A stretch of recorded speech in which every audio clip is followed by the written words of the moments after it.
هنعمل النهاردة كيكة باردة وبسيطة جدا بمكونات اقتصادية من البيت، كلها مناسبة جدا لرمضان. لو جربتوها هتعجبكم جدا. هنعملها من غير اي مكونات غريبة او مكونات مش متوفرة عندنا. هنعملها من غير بيض ولا حتى في فرن، هنعملها على البارد. مش هنستخدم فيها لا كريمة ولا قشطة ولا مكونات يعني مختلفة ولا غريبة خالص. حتى مش هنستخدم فيها يعني شوكولاتة رهيبة، هي هنعملها بكاكاو.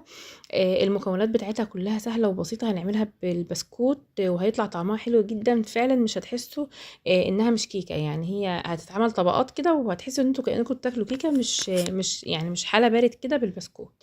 اول حاجة هنيجي على البارد، هنجيب كيلو لبن اللي هو 4 كوبايات، يعني هنجيب 4 كوبايات لبن ساقع عادي خالص، عليه معلقتين كاكاو ومعلقتين دقيق ومعلقتين نشا. ممكن نخلي الكمية كلها نشا او دقيق، يعني مش شرط كده او كده. هنحط كمان 4 معالق سكر او حسب ما بنحب، لو احنا بنحبها مسكرة شوية عن كده هنزود سكر عن الاربعة. كمان هنحط شوية فانيليا صغيرين، وهنفضل بقى نقلب الخليط كده يعني الى لحد ما نقدر ان هو يدوب يعني على البارد. وبعد كده بقى هنحط الحلة على النار، وهنفضل نقلب شوية بشوية لحد لما الكاكاو هو اللي يعني شوية، علشان هو خام من غير سكر فبيغلب شوية على ما بيدوب. هنفضل نقلب كده براحة لحد لما يدوب. بمجرد ما المكونات كلها هتدوب وهتبدأ تدفى، هنروح نازلين بمكعب شوكولاتة لو احنا حابين، كمان مكعب زبدة برضو لو حابين. يعني هما مش هيزودوا معانا كتير، يعني لو انتوا يعني هيعززوا بس طعم الشوكولاتة شوية. هو مكعب زبدة واحد ومكعب شوكولاتة واحد. هنقلب بقى لحد ما شويه بشويه هنلاقي الخليط بقى كريمي كده وتقل كده كده تمام، وصلنا للي احنا عايزينه. بعد كده بقى هنجيب الصينيه اللي احنا هنعمل فيها، او البايركس او القالب زي ما هنعمل. وانا هحط فيها البسكوت كله مره واحده، مش هقعد بقى اسقي بسكوته بسكوته بصراحه، يعني خطوه بتبقى تفقع شويه، وحسيت انها لو احنا حطينا البسكوت كله وسقيناه شويه لبن كده صغيرين من فوق هنوصل لنفس النتيجه. غير اصلا ان الخليط اللي بتاع الشوكولاته ده سخن، هو كده كده هيطري البسكوت وهيبقى زي الكيك معانا بالظبط. حطيت اول طبقه وحطيت عليها شويه لبن صغيرين، وبعد كده بقى هحط شويه من خليط الشوكولاته ده. يعني نعمل زي طبقات، يعني انا كان ممكن اعمل بس كام طبقه بسكوت فوق بعض وكام طبقه من اللي هو الكريمه ديت او الشوكولاته دي، بس انا حبيت ان انا اعملها طبقات عشان نحس بطعم يعني انها كانها كيكه محشيه بالظبط زي التورته كده.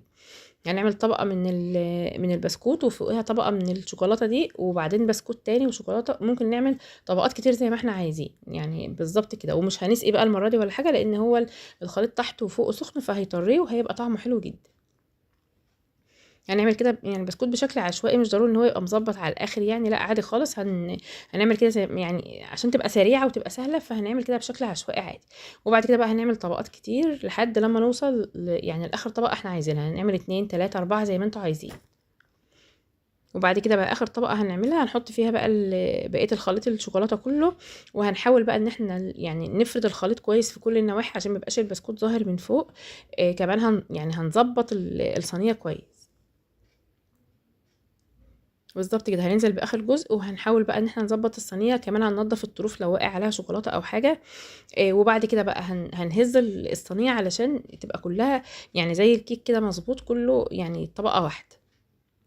هنسيبها تبرد شويه او هندخلها التلاجة، هنزينها بالشكل اللي احنا عايزينه. انا كان عندي شويه كريمه شوكولاته باقيه من تورته في التلاجة عادي، مش عندنا ما نعملش مخصوص ولا حاجه. احنا ممكن نحط شويه كاكاو فوق، ممكن نبشر شوكولاته. يعني هي يعني تزيين الكريمه ده او الكريم شانتيه ده مش اساسي خالص. لو انتوا حابين تعملوا لها اعملوا لها برده عادي، يعني ممكن تعملوه كمان ابيض عشان ما يبقاش كل حاجه شوكولاته كده. بس هي مش محتاجه الخطوه دي قوي، يعني هي كانت عندي اصلا. بعد كده بقى ممكن نزين بشويه شوكليت شيبس. ممكن نبشر اصلا شوكولاته. انا كمان رشيت شويه يعني بعد كده شويه نسكويك كده من فوق، او كاكاو اللي هو المحلى اللي هو عليه سكر يعني. بيدي طعم حلو جدا جدا معاها، يعني بيدي طعم بيفرق خالص معاها. بعد كده بقى هندخلها التلاجة يعني ساعة بس واحدة كده، كل حاجة تسقع أو تندمج مع بعضها وتمسك نفسها شوية. وبعد كده هي تتقطع عادي خالص زي الجاتو مثلا، زي جزء يعني زي شريحة من تورتة. طعمها حلو جدا جدا. عايزة أقول لكم إنها فعلا محدش هيعرف إنها معمولة بالمكونات البسيطة دي، إن هي مش فيها كريمة ولا قشطة. سهلة خالص، مناسبة كمان لرمضان. جربوها وقولوا رأيكم فيها.